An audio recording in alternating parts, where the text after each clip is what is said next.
Shout out to Dina 10 on Twitter for sending me this story. And I can't help but notice that this guy looks like either one of Santa's little helpers or the Keebler elf. Like he looks like. Anyway, this man's name is Robert Cody. He's 50 years of age, and he surrendered. He used to be a Texas sheriff. He surrendered for allegedly destroying live footage of a black man who died after being tased. First off, I'm not surprised this happened, and then knowing that it's in Texas, I'm really not surprised now. But let's go ahead and get into it. This article was posted on April 1st, 2021. A former Texas sheriff surrendered to authorities Thursday amid charges that he tampered with evidence in connection to a case in which reality shows cameras filmed his deputies tasing a black man who died. Robert Cody, age 50, the former top cop in Williamson County, is charged with third-degree evidence tampering in Travis County, where Javier Ambler II died on March 28, 2019, while in police custody. He was released on a $15,000 bond. Ambler, who weighed around 400 pounds, reportedly pleaded with deputies that he was sick and couldn't breathe during the encounter. Former Williamson County County General Counsel Jason Nassar has also been indicted on the same charge, authorities said this week. In addition, the two deputies allegedly involved with Ambler's death also face charges in Travis County. The indictments stem from missing video footage, which remains unaccounted for, from Live PD, an A&E real-time cop reality show that followed police officers on patrol.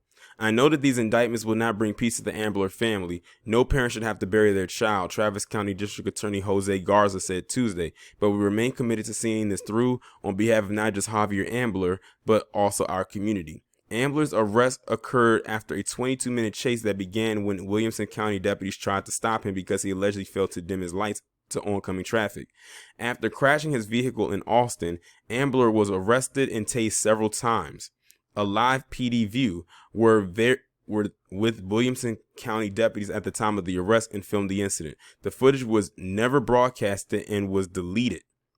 Former Travis County District Attorney Margaret Moore previously said Cody had stonewalled investigators by not allowing the video to be released. For the last year, Williamson County Sheriff's Office has stonewalled our investigation, she tweeted last year. What should have been a routine traffic stop ended with Javier's death. In a statement last year, A&E said investigators never asked for the footage and that it had no longer retained the video. The case failed to garner any media attention until the Austin American-Statesman and KVUE-TV obtained police records about the case. And that was probably their intention the entire time, was for this not to gain any attention, because I never had heard of this story. Live PD was canceled last year amid weeks of protests over the death of George Floyd, who died while in Minneapolis police custody. Another police reality show, Cops, was also canceled by Paramount after 33 seasons. The indictment against Cody follows two other former Williamson County deputies, James Johnson and Zachary Camden, who are each charged with second-degree manslaughter in connection with Ambler's death. And one of them happens to be a black man, and I think it's that James Johnson. In response to the video footage issues, Texas State Representative James Tallarico introduced legislation last year that would ban law enforcement agencies from contracting with television crews to create reality shows. The bill is currently pending. I'm not surprised that any of this happened. This is how many of them get off. Well, shoot, they'll get off with the footage, so does it really matter? But at the end of the day, they tampered with footage because they were scared that they wouldn't get off. It's crazy. It's like, if you look at a lot of these cases going on right now, a lot of them tend to get off with stuff like this. But they were so scared that they tampered with it. And like I said, if he tampered with this, imagine what else he's tampered with. I'm willing to bet this is not his first ride at the rodeo doing or committing an act such as this. I'm willing to bet that he has done this on numerous occasions. It's just that now he has been caught.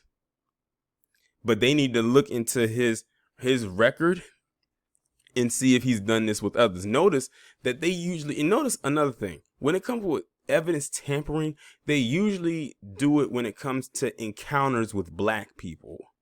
They rarely ever do it when it comes to encounters with other groups of people. But when it comes with black people, they do it. And I think they do it because they know that they're under a huge microscope because of the rapport that they have gained, or the reputation that they have gained for themselves when it comes to interactions with the black community.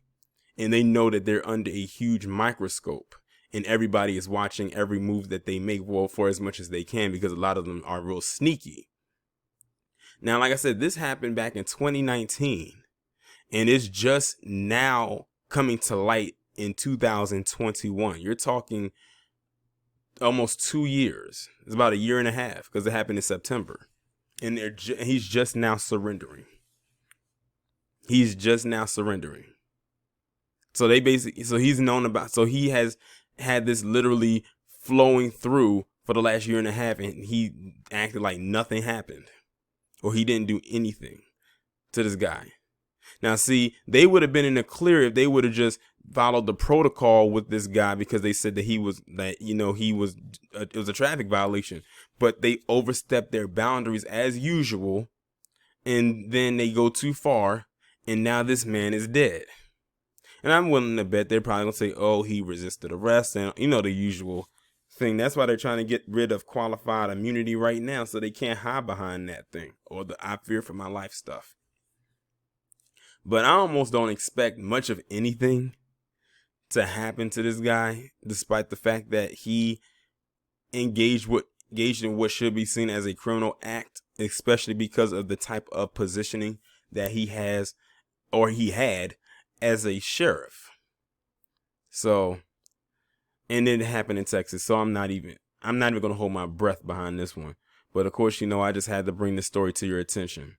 But y'all let me know what y'all think about this down in the comments. Like, share, subscribe if you have not done so already. Make sure that you text the number that's pinned down in the comments below, so you can receive notifications every time I upload a new video or go live.